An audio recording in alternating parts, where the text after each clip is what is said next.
皆さんこんにちは。足元の相場では急速に中国経済の懸念が織り込まれていますが、そんなことをお構いなしに金利や為替の相場感、自分の妄想ばかり語るエセインフルエンサーには引き続きご注意ください。ということで今回の動画のテーマですけれども、中国経済の懸念に対して各国の株式相場 S&P500 や日経平均、いずれも調整局面に入っていますが、中でも日経平均というのが相対的に頭打ちになっている、その一因。よく歪な構成をした指数と言われますけれども、それを構成するための新たなルール、その中で浮かび上がってきた異質な銘柄というのをご紹介したいと思います。そしてこの異質な銘柄の存在が引き起こす他の銘柄に対する意外な影響、これが来月にかけて要注目のポイントということでご紹介したいと思います。よろしければ今回も最後までお付き合いください。各国の株式相場、調整が入り難聴な推移となっていますが、日経平均と S&P500 の推移ご覧いただきますと、6ヶ月の期間で見ればまだプラス圏ですが、足元のところ直近高値をつけたところから大幅に下向きの推移。青線の日経平均は高値からマイナス 7%、S&P500 はマイナス 5% ということで、日本株が今年の上半期大きく上がった分、調整も相対的に大きなものになっています。ただこの日経平均の中で指数を頭打ちにさせる異質な銘柄が一つ。皆さんもどの銘柄のことかお気づきかと思いますけれども、ファーストリテイリング。日経平均とファーストリテイリングの年初来の推移をご覧いただきますと、こちら。年明け直後、ファーストリテイリングが大幅に下がった局面を除いて、基本的に今年に入ってからは日経平均を上回るパフォーマンス。つまり、ファーストリテイリングが大きく上昇したこと。これが日経平均を引き上げる要因の一つとなってきたということですけれども、黄色線と青線、差が大きければ大きいほど、ファーストリテイリングが日経平均に対して相対的に大きく上昇しているということです。しかしこれが足元にかけてほとんど価値分を失っている。直近では年初来のパフォーマンス、日経平均が 22.3% のプラスに対して、ファーストリテイリングは 23% 強と、ほとんど変わらない水準になっています。ファーストリテイリングと言いますと日経平均の構成割合トップの銘柄ですが、なぜこんなにも日経平均の足を引っ張る形になっているのか。この後お話しします7月を中心とするこの異質な銘柄の動き。それが発生する前、6月の中旬につけていた直近の高値では、両者約 10% の差がついていました。さらに遡って最も両者の差がついていたのは4月。この時には 13% の差がついていました。足元これをほぼ全て吐き出した形ですけれども、それでは7月に何が起きたのかというのをお話ししたいと思います。こちらのニュース見覚えがあるという方多いんではないでしょうか。8月の頭に出たニュースですけれども、ファーストリテイリングの柳井氏、同社株を175万株売却したというニュースで、株数は大きいですけれども、保有比率としては 1% 減ということで、あまり気に留めなかった方もいらっしゃるかと思います。このファーストリテイリング株の売却について、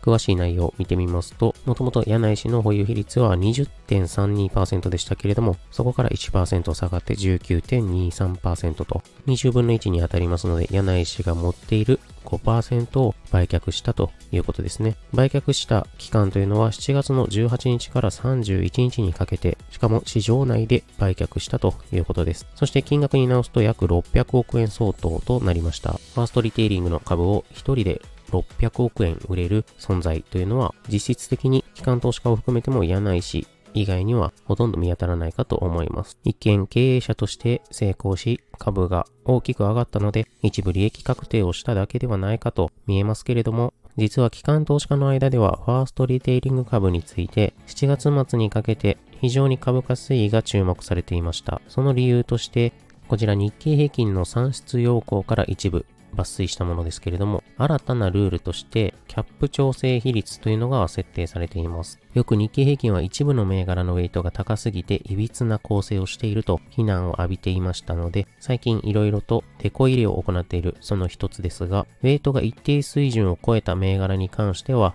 一時的に引き下げるために係数を設定する。そのキャップ水準というのが導入した昨年10月の見直しでは 12%、そして2023年10月の見直しからは 11%、さらには来年ですね、24年10月以降の見直しでは 10% とすると、ここがゴールですけれども、徐々にキャップのハードルを下げてきているというところです。では今は 12% が上限として設定されており、今年の10月から11% になるんだな。そんな風に見えますけれども、実はすでにこの 11% というルールが計算上では適用されています。どういうことかと言いますと、10月の定期見直しというのは毎年の10月第1営業日に見直しを行うものですが、これを計算するにあたっては、データの基準となる日が7月末になっていたんですね。つまり7月末時点で日経平均の構成割合が 11% を超えていた銘柄に関しては、係数を引き下げてウェイトを減少させるというキャップ調整の措置が取られることになっていました。そしてその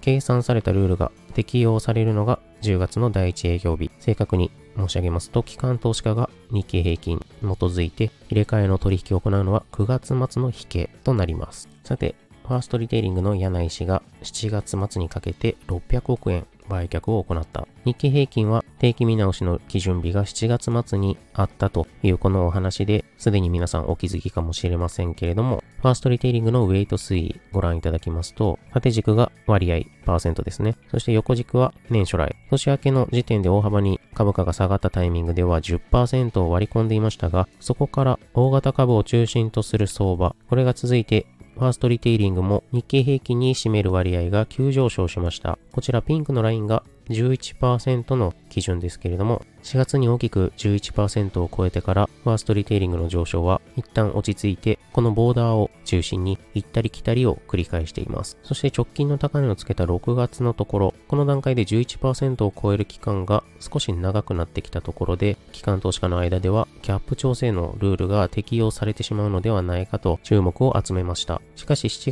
月末の時点ではご覧いただいているように 11% を下回る水準で通過した。こちら実際に4月末から日経平均構成割合トップの8銘柄、この構成割合のそれぞれの推移というのを動きご覧いただきますと、ご覧のように2位以降の銘柄に関してはファーストリテイリングにとって相対的に日経平均よりも大きく上昇して構成割合引き上がってほしい銘柄たちですけれども、2位の東京エレクトロンが比較的半導体相場の中で頑張ってはいますが、ソフトバンクグループ以降ですね、アドバンテストとデッドヒートを繰り広げたり、ファナックあるいはダイキン工業などが大きく下がってしまったりなど、なかなかファーストリテイリングの構成割合低下には寄与してくれないといった状況が続いています。また KDDI に関してもどちらかというと高配当銘柄、6月7月頃まで先行されていた成長株中心の相場環境ではなかなか上がりづらい状況ということで、ファーストリテイリングの構成割合、四捨五入して 11% がずっと続いていますけれども、10% 台後半に下がることはありましたが、常にキャップとなる 11% をスレスレあるいは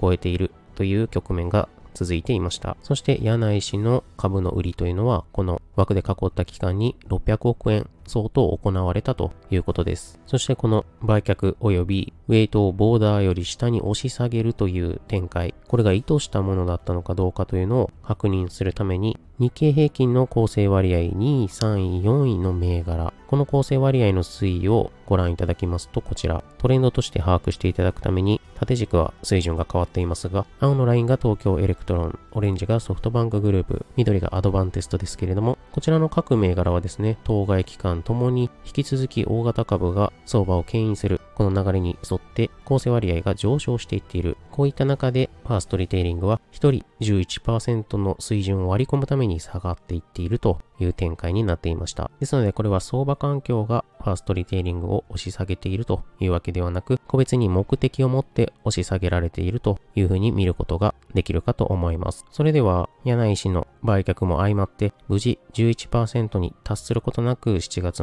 末を通過したわけですけれども、万が一キャップに引っかかった時にどういった影響があったのか比較してみますと、もしキャップ抵触した場合は左側、そして今回回避した場合が右側となっています。構成係数足元を1とすると、キャップ抵触した場合は 0.1 ずつ引き下げられますので 10% の係数引き下げ。この場合、日経平均連動する運用資産から 11% の 10% ということで 1.1% 分、ファーストリテイリングだけで約3500億円の売却となります。これを平均の出来高で割ると11日分程度の売り圧力と非常に大きな株価下落要因となっていたかと思われます。ただ実際はそうはならず、柳井氏の株の売却努力も相まって、実際売り圧力となったのは、先ほど記事にもありましたように、600億円、平均出来高の日数分で換算しますと、2日分という程度に収まりました。柳井氏の立場からすると、もしキャップ抵触した場合は、自身の影響及ばぬところで約3500億円もの売り圧力が入り、大きな下押し圧力となっていた。そして自身の持ち株というのも評価額が下がっていたわけですけれども、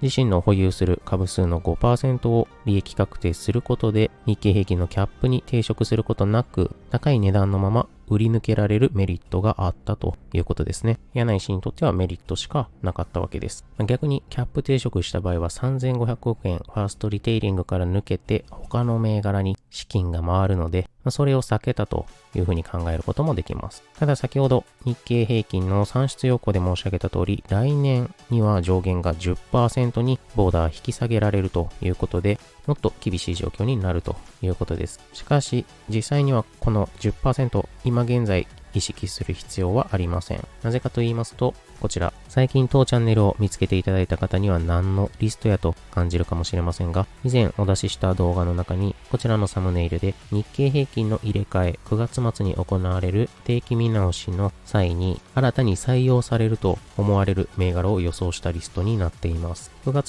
末の入れ替えに対して、9月の上旬には発表されますので、予想する期間というのはわずかしかないんですけれども、詳しいお話は先ほどの動画でご紹介したので割愛して、簡単に申し上げると、日経の業種、技術、金融、そして消費、さらには素材、資本財、運輸公共といった6つの業種があるんですが、その構成銘柄数と流動性の順位というのを採用のルールとしてデータを用いています。ただ、素材以降の3業種に関しては有力候補があまりないので、こちらの技術、金融、消費、この3業種のリスト、今ご覧いただいていますが、現状、最も構成銘柄数が足りない状況になっているのが一番下の消費です。そしてその中で流動性がトップのメルカリというのが最有力になってくるという予想を今しております。ただ先ほどのファーストリテイリングのお話、そして来年の 10% のキャップ、今現在は気にしなくていいと申し上げた理由は、銘柄の入れ替えによって規模の大きな銘柄が入ってくれば、自動的に今組み入れられている銘柄のウェイトが引き下がるからです。そして規模が大きな銘柄はどれかというのを見るのがこの売買想定額。採用が決定した時に日経平均連動する運用資産が買い付けに来る金額のことですが、ここが大きければ大きいほどウェイトが高い銘柄となります。基本的には値が逆ぶほど大きなウェイトになりますが、一番下の消費の中でメルカリ、これが1070億円程度の組み入れとなりますけれども、その一つ下ニトリホールディングスになると2550億円となります。この場合ニトリホールディングスを採用した方がファーストリテイリングの組み入れ比率というのは自動的に大きく下がってくると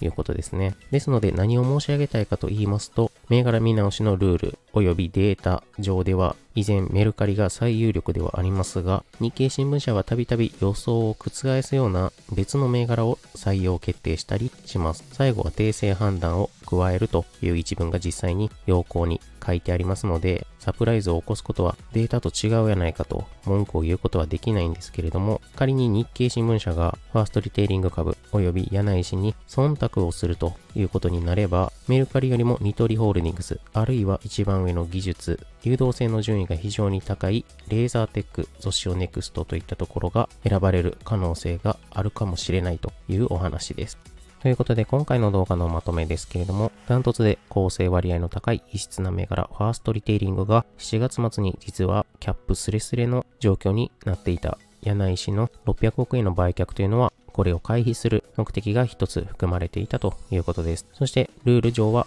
来年 10% にさらにボーダーが引き下げられるということですけれども、新規で採用する銘柄が大きなものであれば自動的に既存の銘柄に関してはウェイトが引き下がる。そして年2回の見直しですので、次の9月末、そして翌年の3月末の銘柄入れ替え、基準日となるのはそれぞれ7月末、1月末ですけれども、この銘柄入れ替えに対して採用銘柄を選ぶ際に高いウェイトとなる銘柄を優先するんではないかと、そのような忖度が発生する可能性もなきにしもあらずということで、頭の片隅に置いていただければ幸いです。今回も最後までご覧いただきありがとうございました。この動画少しでもお役に立てていれば高評価していただけますと幸いです。また次回の動画でお会いしましょう。